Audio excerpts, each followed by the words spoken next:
Vamos abençoá-lo também com as nossas orações. Você pode estender suas mãos para cá. Senhor Jesus, abençoa o teu servo, Deus. Que ele seja esse instrumento hábil nas tuas mãos para falar ao nosso coração. Que venha, Senhor, a palavra do teu coração para despertar, para consolar, para curar e para fazer a obra que o Senhor determinou. Em nome de Jesus o abençoamos. Amém.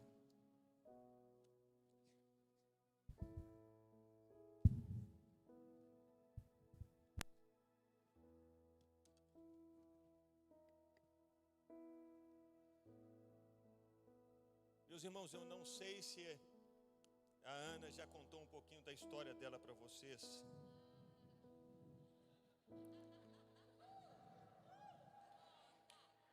A Ana,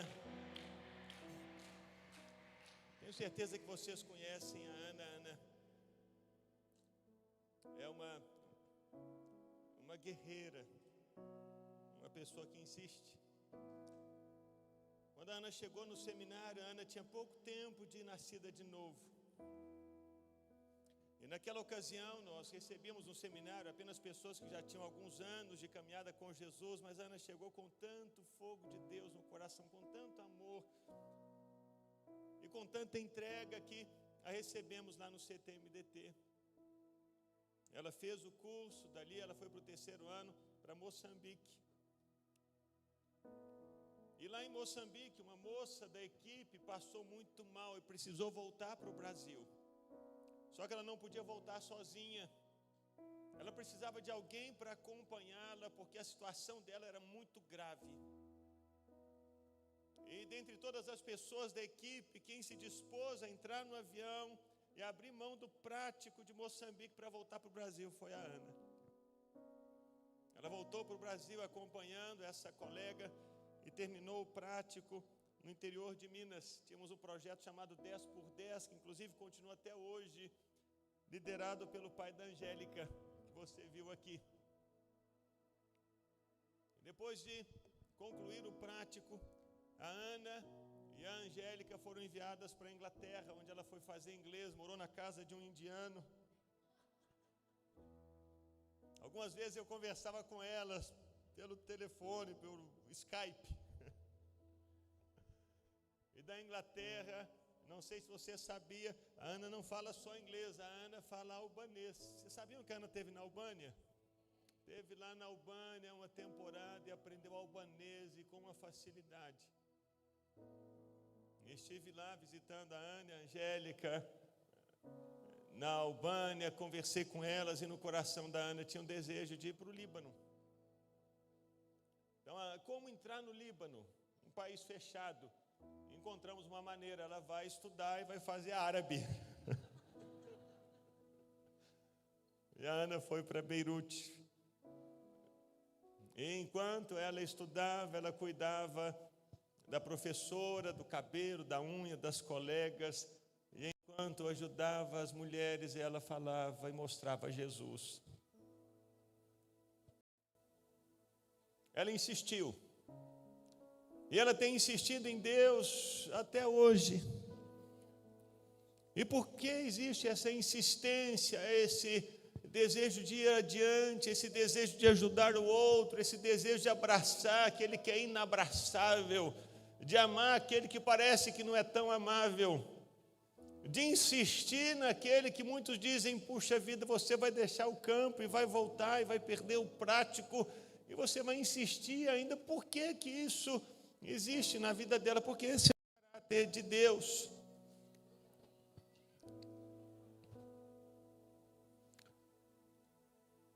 O nosso Deus é um Deus que insiste.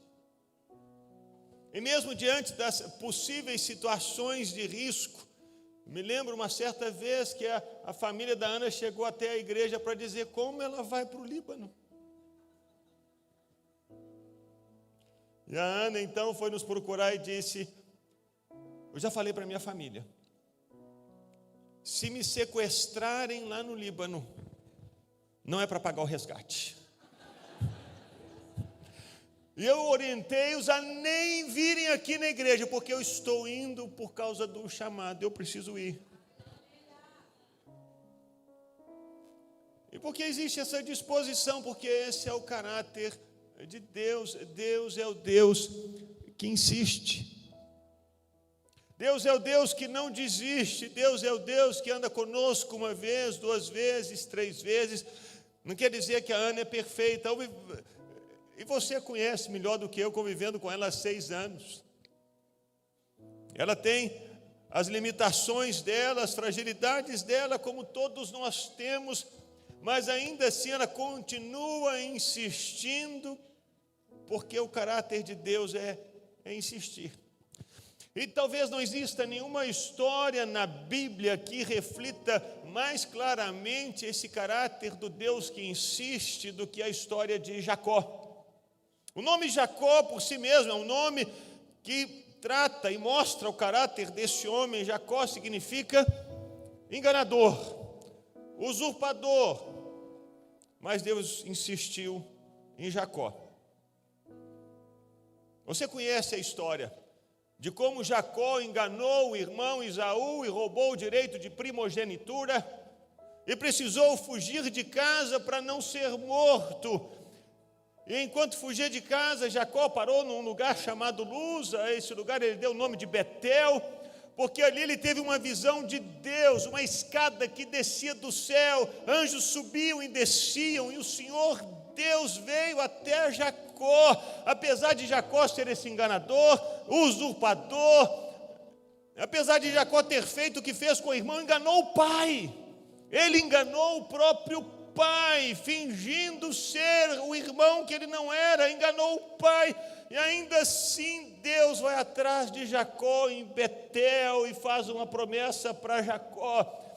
Mas você acha que Jacó aprendeu? Não, Jacó foi para Padã Arã, encontrou-se com o tio, se casou com as primas Lia e Raquel, engana o sogro fugindo de casa. E quando esse sogro diz para Jacó: eu posso matar você por aquilo que você fez, Deus aparece em sonho a Labão e disse: não fale a Jacó nem mal nem bem. Deus insiste mais uma vez em proteger um Jacó enganador. Jacó já não tinha enganado só o irmão, não tinha enganado o pai, agora engana o sogro, e Deus vem e protege Jacó.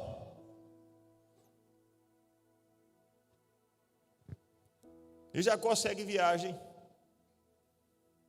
E ouve dizer que o irmão dele, Esaú, estava vindo ao encontro dele com 400 homens armados. Jacó luta com Deus no Peniel e tem o nome mudado. E Deus disse: você já não vai mais chamar Jacó, mas vai se chamar Israel, porque como príncipe você lutou com Deus e prevaleceu. Não que Jacó tenha prevalecido, mas sim que Deus decidiu mudar a história de Jacó e disse: eu vou te abençoar. E Jacó saiu daquele encontro com Deus em Peniel, mancando de uma perna, deixando um rastro diferente no caminho, e se encontrou com Esaú depois de mais de 20 anos. E você acha que Jacó mudou? Se você abrir a sua Bíblia em Gênesis 33, você vai ver o relato dessa história de Jacó. Ele encontra com Esaú. Esaú perdoa Jacó e disse: Jacó, você vai se encontrar comigo no Monte Seir. E Jacó disse: eu vou. Versículo 13. Meu senhor, esses meninos são fracos, tenham comigo ovelhas e vacas de leite, se forçados a caminhar de mais um só dia, morrerão todos os rebanhos. Passe, meu senhor, adiante do seu servo, eu seguirei aos poucos no passo do gado que vai à frente, no passo dos meninos, até chegar a meu senhor em Seir. Jacó disse para Esaú que ele ia para onde? Fala, Seir. E sabe para onde Jacó foi? Versículo 16. Assim, naquele dia, Esaú voltou para Seir, pelo caminho por onde tinha vindo, e Jacó foi para Sucote. E edificou para si uma casa e fez cabanas para o seu gado, por isso o lugar se chamou Sucote. Jacó tinha enganado o irmão uma vez, duas vezes, encontra o irmão, pede perdão e disse: eu vou te encontrar em Seir. E lá está Esaú esperando Jacó até hoje, porque Jacó foi para Sucote. Jacó enganou o irmão de novo. E como se isso não bastasse, Jacó não somente enganou o irmão de novo, mas Jacó desobedeceu a Deus de novo. Porque quando o Senhor Deus apareceu para Jacó em Betel, a promessa de Jacó foi para voltar para Betel. E diz o versículo 18 que Jacó saiu de Sucote, voltou de Padã Arã e chegou à cidade de Siquém, que está na terra de Canaã, e armou a sua tenda junto à cidade. Ao invés de obedecer a Deus, indo para o lugar que ele havia dito para Deus: eu vou voltar para lá, Jacó segue outro caminho e vai para Siquém. E ele se estabelece em Siquém como alguém que quer morar em Siquém. Ele arma uma tenda, compra uma terra dos filhos de Amor e levanta ali um altar ao nome de Deus, o Deus de Israel. Ele não estava passando por Siquém, ele não estava caminhando por Siquém, ele não estava de passagem por Siquém. Ele decidiu se estabelecer numa terra que o Senhor Deus não havia falado para ele se estabelecer. Ele permaneceu ali, no meio do caminho. Esse é Jacó. Desobedece a Deus de novo, e ele tenta dar uma espiritualizada na situação, para no meio do caminho monta um altar. Ele diz: Deus, posso estar errado, estou no lugar errado, fazendo a coisa errada, mas pelo menos estou indo na igreja.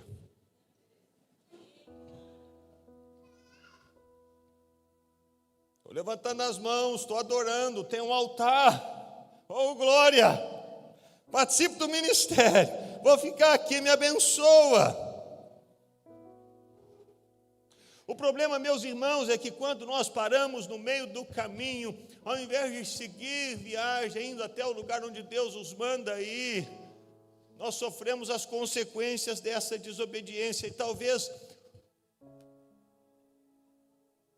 uma das experiências mais difíceis que Jacó tenha vivido na vida até então tenha sido nesse meio do caminho em Siquém.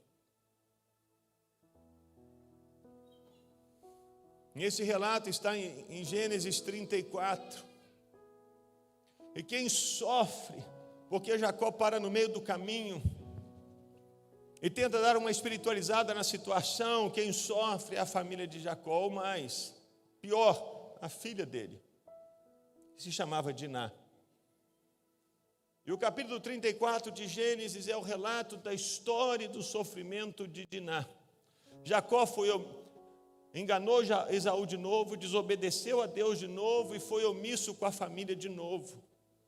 Porque se lá atrás Jacó foi omisso com as esposas que brigavam entre si, tentando conquistar o amor de Jacó, Lia e Raquel, usavam os filhos para manipular Jacó, para conseguir alguma coisa, e Jacó não falou nada. Aqui no capítulo 34, Jacó faz a mesmíssima coisa com a família. Ele é omisso de novo, não fala nada. No meio do caminho. No meio do caminho é isso que acontece com Diná. E eu queria que você abrisse a sua Bíblia em Gênesis 34, porque eu quero caminhar com você aqui. Diz que no versículo 1 que Diná, a filha que Lia teve com Jacó, saiu para ver as filhas da terra. E meus irmãos, ela tinha aproximadamente, segundo os estudiosos, entre 13 e 15 anos de idade. E saiu sozinha para ver as moças da terra de Siquém. Se nós não deixamos os nossos meninos com 13 anos saírem de casa sozinhos, muito mais nessa época em que a mulher não valia absolutamente nada. Há poucos anos atrás, a Yara Coimbra, filha da Isabel Coimbra, esteve no Marrocos, onde nós queríamos enviar um grupo de missionários lá para o Marrocos. E lá foi a Yara participar de uma feira na empresa onde ela trabalhava e foi sondar a terra. E quando chegou lá no Marrocos, um sheik desse se encontrou com ela e disse assim: eu gostei de você, quero me casar com você. Eu pago 30 camelos. Século 21. Agora imagine você no ano 1200 a.C., o que é que a mulher vale? Nada. Se hoje a mulher é equiparada a camelo, imagine você há 3.200 anos atrás. E lá foi Diná tentar se encontrar com as filhas da terra. E sabe o que Jacó falou com Diná? Nada. E diz o texto que quem viu Diná foi Siquém, filho do heveu Amor. E Siquém tomou a força, teve relações com ela e a humilhou. E sabe onde estava Jacó? E o que Jacó estava fazendo quando a filha dele foi violentada? Sabe o que Jacó falou? Nada. Diz o texto, versículo 5, que quando ele ficou sabendo que Diná, sua filha, havia sido desonrada por Siquém, seus filhos estavam no campo com gado, por isso ele se calou. Ao invés de levantar e proteger a filha e dizer: o que vocês fizeram? Jacó se calou, não falou absolutamente nada. Mas Amor, o pai de Siquém, saiu para falar com Jacó, versículo 6. E sabe o que Jacó falou com Amor, pai de Siquém? Nada. Versículo 7, os filhos de Jacó vieram do campo, ficaram indignados, porque Siquém havia cometido uma afronta em Israel, violentando a filha de Jacó. E sabe o que Jacó falou com os filhos que estavam indignados? Nada. Foi omisso de novo. Versículo 8, Amor falou com os filhos de Jacó: meu filho Siquém está apaixonado pela filha de vocês, peço que seja dado por esposa, tornem-se nossos parentes, vocês habitarão no nosso meio, a terra está a dispor de vocês. Siquém falou com Jacó que eu obtenha esse favor diante de vocês, aumentem o dote, deem-me a moça por esposa. E diante desses pedidos de Amor, pai de Siquém, para que Diná, filha de Jacó, se casasse com o filho dele, sabe o que Jacó falou? Nada. Quem fala são os filhos de Jacó. Os filhos de Jacó, versículo 13, disseram para Amor e Siquém: vocês têm que circuncidar,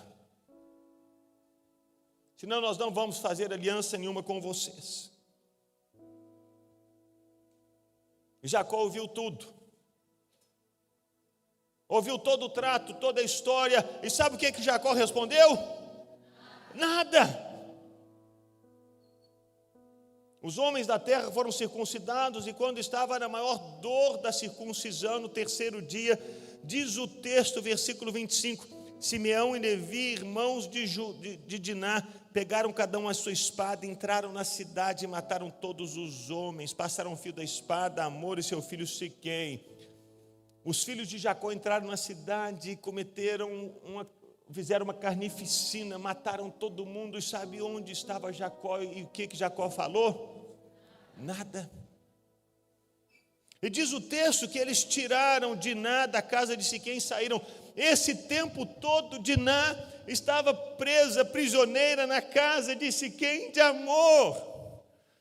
Diná não estava com Jacó, não estava com os irmãos. O tempo todo desse trato, Diná estava aqui na casa de Siquém. E onde estava Jacó? O que Jacó estava fazendo? O que ele estava falando? Nada. E os filhos de Jacó não somente mataram Amor, Siquém, os homens da cidade, mas passaram por cima dos cadáveres, saquearam a cidade inteira. Versículo 28, levaram os rebanhos, os bois, os jumentos, o que havia na cidade, no campo, pegaram todos os bens, levaram cativas as mulheres, todas as crianças, saquearam tudo o que havia nas casas, roubaram tudo de todo mundo. E sabe o que Jacó fez? Agora Jacó falou. Agora Jacó falou, versículo 30. Ele não falou nada, mas quando houve essa situação, Jacó falou: vocês me criaram um problema.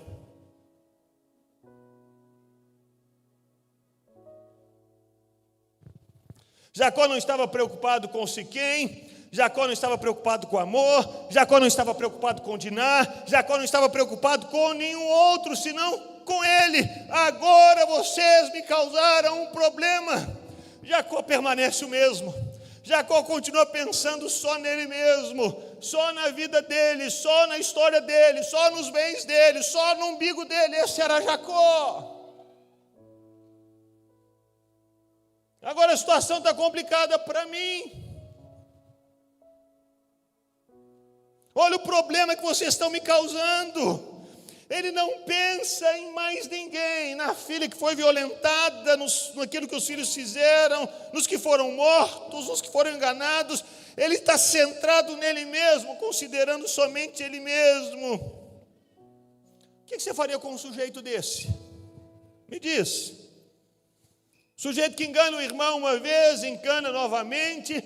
Um sujeito que engana o pai, um sujeito que engana o sogro, um sujeito que desobedece a Deus, um sujeito que finge que não é com ele, um sujeito que fica calado, que é autocentrado, que só pensa na própria vida, que não está nem aí para ninguém, e ele mostra isso repetidas vezes. Me diz, o que você faria com um sujeito desse?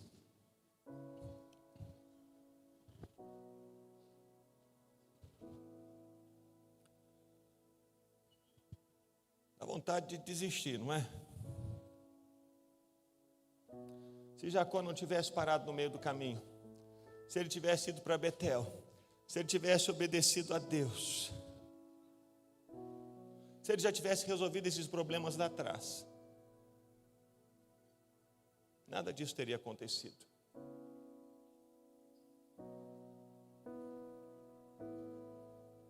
Se Jacó tivesse falado na hora certa,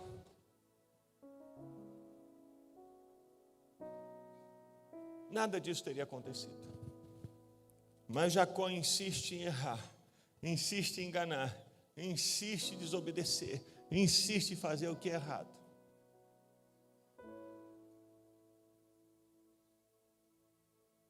O que você faria com um sujeito desse? Eu tenho certeza que eu e você já teríamos desistido dele na segunda ocasião, no segundo problema.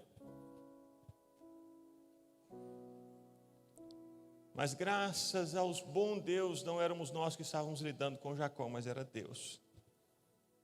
Enquanto Jacó insistia em errar, Deus insistia em amar. E é o que lemos no capítulo 35.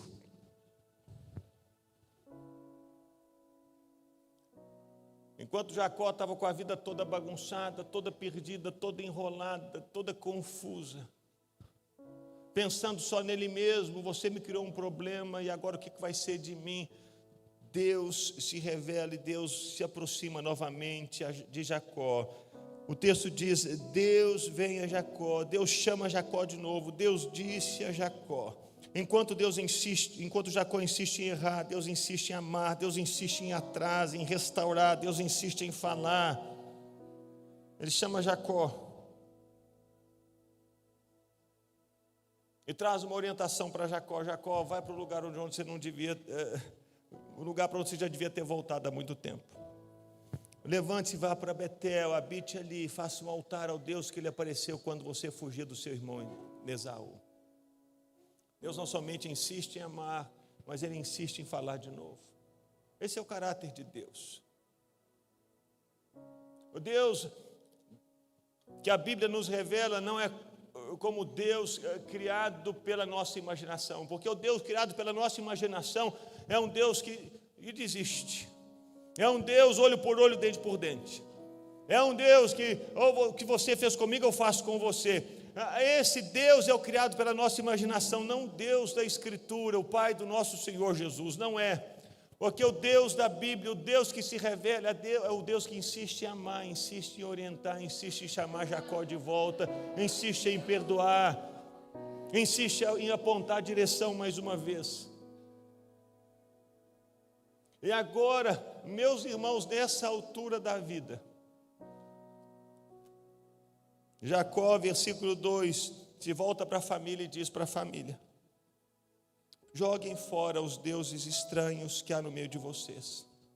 Purifiquem-se e troquem de roupa. Vamos nos preparar e ir para Betel, farei ali um altar ao Deus que me respondeu no dia da minha angústia e me acompanhou no caminho por onde andei. Então deram a Jacó os deuses estranhos que tinham em mãos e as argolas que lhes pendiam nas orelhas, e Jacó os escondeu debaixo do carvalho que está junto em Siquém. Até aqui nessa altura, mesmo depois das tantas experiências que havia tido com Deus, das tantas revelações de Deus, do cuidado de Deus, até aqui Jacó ainda continuava com outros ídolos.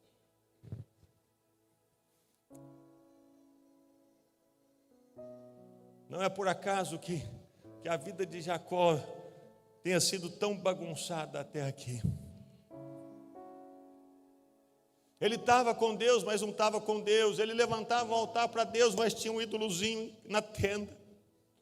Ele dizia que amava a Deus, mas estava centrado nele mesmo e tinha um ídolozinho a que ele pedia ajuda nos momentos difíceis. Nessa altura, ele já havia passado por Betel, ele já havia passado por Peniel, ele já havia tido experiências extraordinárias, já tinha visto anjos subir e descer de escada, já tinha lutado com Deus, já havia tido nome mudado, mas ainda assim guardava ídolos.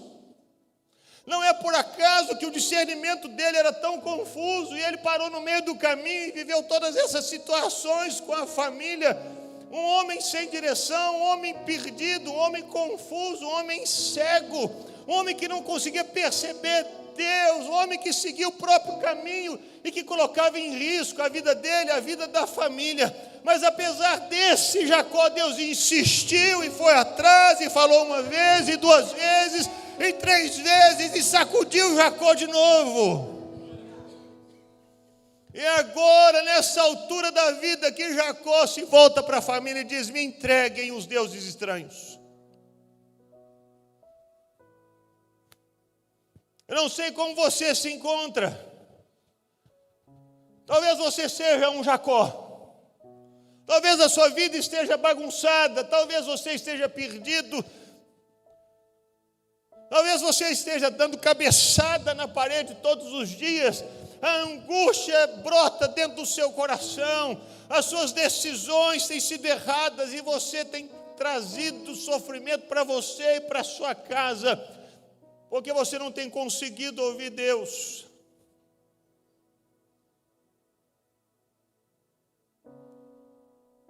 Você é um Jacó. E o que Satanás faz é oprimir você, e acusar você, e condenar você. E Satanás diz: não tem mais jeito. Olha só o que você fez. Olha, você fez isso de novo. Você errou novamente. Você pecou de novo. Você está preso na pornografia. Você mentiu mais uma vez. Você acha que Deus vai te receber? Essa é a palavra de Satanás. Ele é o acusador. Ele lança as suas palavras sobre você e no seu coração, vez após vez, dizendo: desiste, vai embora, abandona Deus, segue outro caminho. Você acha que Deus vai receber você assim como você está? Vai embora, desiste. Mas enquanto Satanás acusa e condena, Deus se revela e ama e insiste de novo e de novo e de novo. Jacó vem, Jacó vai para o lugar de onde você não deveria ter saído, para onde você já deveria ter voltado. Satanás pensa como o homem pensa. Essa foi a palavra de Jesus para Pedro. Não discerne as coisas de Deus, mas as do homem. O homem é rápido para condenar, o homem é rápido para acusar, o homem é rápido para dizer não tem mais jeito, o homem é rápido para dizer desiste, abandona, segue a sua vida, pensa no seu umbigo. Mas por outro lado, Deus é rápido para perdoar, para insistir, para abençoar, para levantar, para estender graça. Então o que eu preciso trazer para você nessa noite é: pare de andar em círculos, pare de adorar outros ídolos. Se você tem ainda algo dentro do seu coração que disputa o lugar de Deus no seu coração, enterre em Siquém. Enterre em Siquém.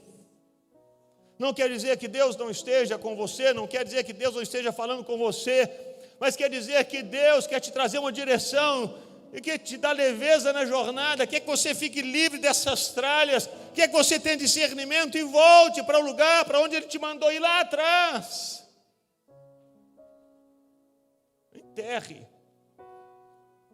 enterre esses ídolos em Siquém. Abra mão desse pecado de estimação. Abra mão desse ídolo que tem dominado você e cegado os seus olhos e confundido a sua mente e falado nos seus ouvidos e sussurrado no seu coração e aprisionado a sua alma. Largue deles. Existe um lugar para onde você precisa ir. Esse lugar de encontro com Deus e de leveza em Deus e de recomeço. Jacó enterrou aqueles ídolos em Siquém.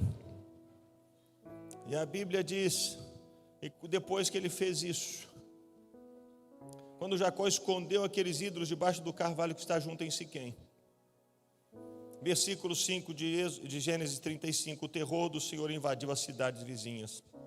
Não perseguiram os filhos de Jacó. Jacó chegou à Luz, chegou a Betel, que fica na terra de Canaã. Ele, todo o povo que estava com ele, não ficou ninguém para trás, não se perdeu ninguém, a família foi toda com ele. Deus protegeu a todos. E ali edificou um altar, e aquele lugar deu o nome de El Betel.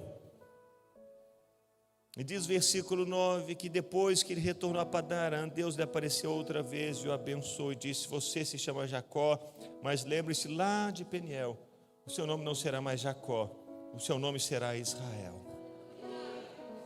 Betel é o lugar da lembrança, da recordação das promessas, das palavras e do novo nome que Deus deu para você naquele dia em que você se entregou a Ele. Mas durante todo o trajeto, por causa das tralhas que você tem carregado, você não tem conseguido avançar, você não tem conseguido prosperar, você não tem conseguido seguir adiante. E você tem sofrido juntamente com a sua família no meio do caminho, mas hoje, em nome de Jesus, você vai sair do meio do caminho. Hoje, em nome de Jesus, você vai enterrar esses ídolos debaixo desse carvalho em Siquém. Hoje, em nome de Jesus, você vai seguir para o lugar que você sabe que é o lugar para onde Deus está enviando você. E esse lugar pode ser a paz dentro do seu casamento, a sua esposa, o seu marido, os seus filhos, amigos seus. A vivência na igreja, a comunhão com os irmãos.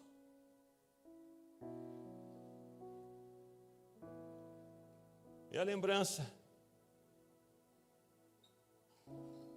da palavra que Deus trouxe para você lá atrás.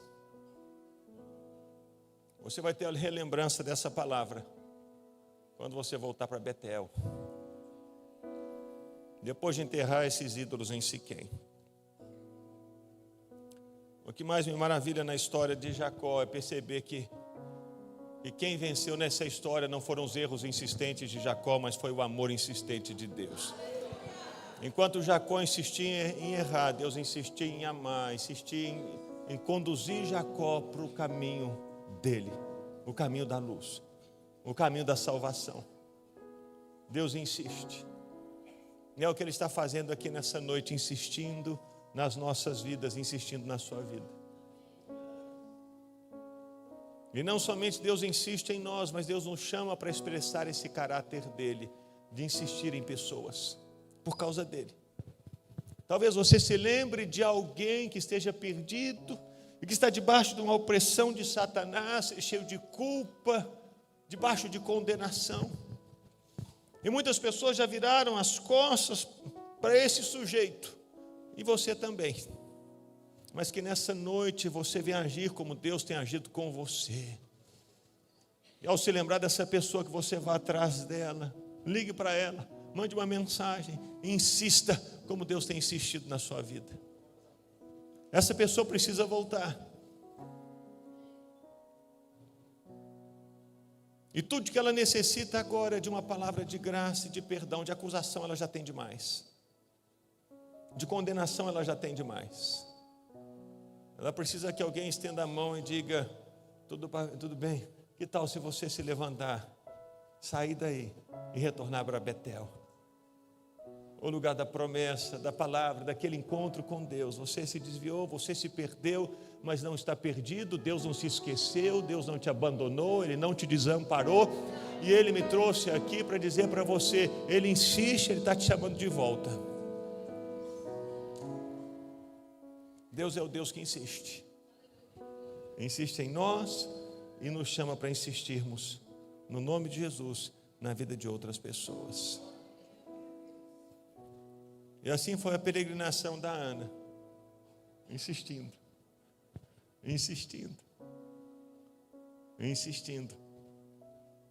não porque ela é perfeita, mas porque ela foi alcançada por um Deus que insiste, um Deus que ama, um Deus que capacita. Vamos ficar em pé.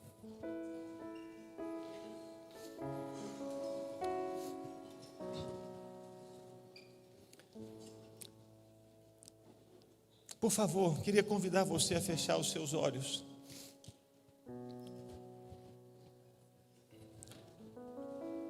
Porque eu sei que Deus falou com pessoas aqui nessa noite. Pessoas que estavam longe, pessoas que estavam distantes. Gente que estava debaixo de acusação, gente que estava debaixo de culpa. E nessa noite Deus falou com você e fez você saber que Ele não desistiu. Você pode ter desistido, você pode ter virado as costas, você pode estar debaixo de escravidão, mas essa noite Deus trouxe você aqui para quebrar essas cadeias e para fazer você saber que Ele não desistiu.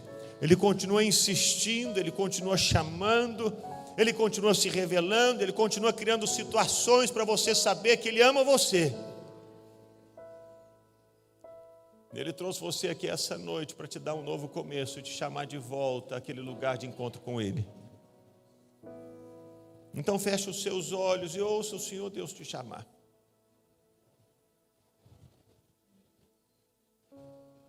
Seja alcançado por esse amor que constrange. A palavra de Deus para você nessa noite não é acusação. A palavra de Deus para você essa noite é restauração, é redenção.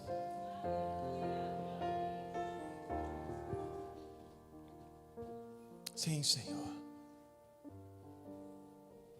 Enquanto nós estivermos cantando essa canção, eu quero fazer um convite para você voltar para Jesus. Ou talvez você nunca tenha entregado a sua vida a Jesus, talvez você nunca tenha dito: Jesus, entra no meu coração, entra na minha vida. Talvez você nunca tenha feito essa oração antes. Mas nessa noite você vai sair daqui com essa certeza de que Jesus mora dentro de você. Talvez um dia você tenha feito essa oração, mas você se desviou e hoje você está debaixo de condenação e o inimigo diz: não tem mais jeito. Mas Deus te faz saber: tem jeito. Essa é a noite da volta, essa é a noite do recomeço, essa é a noite do reencontro, essa é a noite de salvação. Se você nessa noite deseja tomar essa decisão, respondendo Jesus, o convite dele, e abrir o seu coração para que ele entre, ou se você deseja voltar para o Senhor Jesus, eu quero orar por você.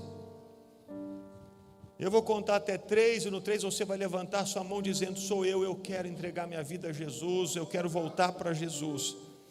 Então, se você está tomando essa decisão, quando eu contar até 3, você vai levantar sua mão bem alto dizendo: sou eu, Deus, eu quero, eu preciso, eu estou voltando, eu quero retornar para Betel, eu vou enterrar as tralhas debaixo da árvore de Siquém,